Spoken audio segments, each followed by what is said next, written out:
Hey gamers, if you like drafting, set collection, and wildlife, then you want to check out Canopy Evergreen. Let's take a look at how this game plays. In this game, players are competing to have the most beautiful, bountiful forest. The first thing a player will do on their turn is decide if they want to spend any of their food to attract wildlife into their forest. They don't start out with enough to do that, but later on when they've gained some, they might be able to take one. So I might take this one because one of the ways that these will score at the end of the game is if you have a chain going of the symbols at the bottom of the card, so you do want to make sure that those can match up as much as possible. Some are also just worth points on their own at the end of the game. Some have different powers you can use throughout the game, etc. Next thing a player will do is go through the different piles that are available. I have the game set up for 2 players, so there's 3 piles, but with more players you would have different piles as well.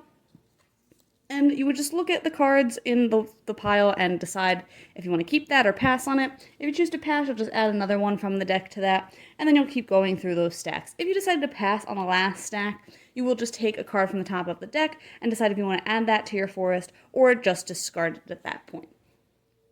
At the end of the round, when all the cards have run out, players will score for the cards that are in their forest. Some of the plants have set collection. Some of the threats will make you discard cards before you can score them. You can get points for sets of sun and rain. And then, of course, you will be also building trees throughout the round as well. And you'll score some points during the round for those trees, but if you have the tallest tree at the end of the round, you'll also score some points there. The game will go for a total of 3 rounds, and at the end of those 3 rounds, the player with the most points wins. I have played and enjoyed the original Canopy, which was only for 2 players. It's definitely a smaller scale game. You don't have that player board in front of you. You're not building the trees physically, and you don't have the opportunity for those bonuses that are on your board either. And I believe wildlife works a little bit different as well. But I thought this was cool. I thought it was a nice twist on the game.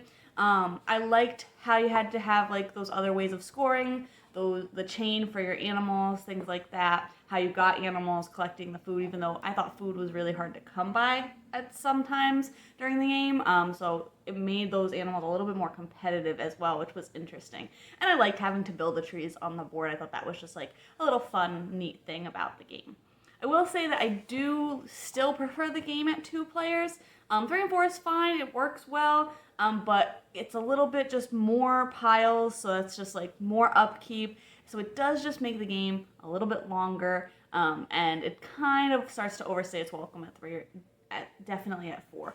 So I think I would probably still opt to play it at 2 players, but could probably be convinced at 3 as well from time to time. But overall, it's not super different from the original. I think it just adds a little bit more here and there, and it makes it a fun, more visual experience. So overall, if you like Canopy, this is definitely worth checking out as well. You can check out my full thoughts on the blog today to decide if this one's for you.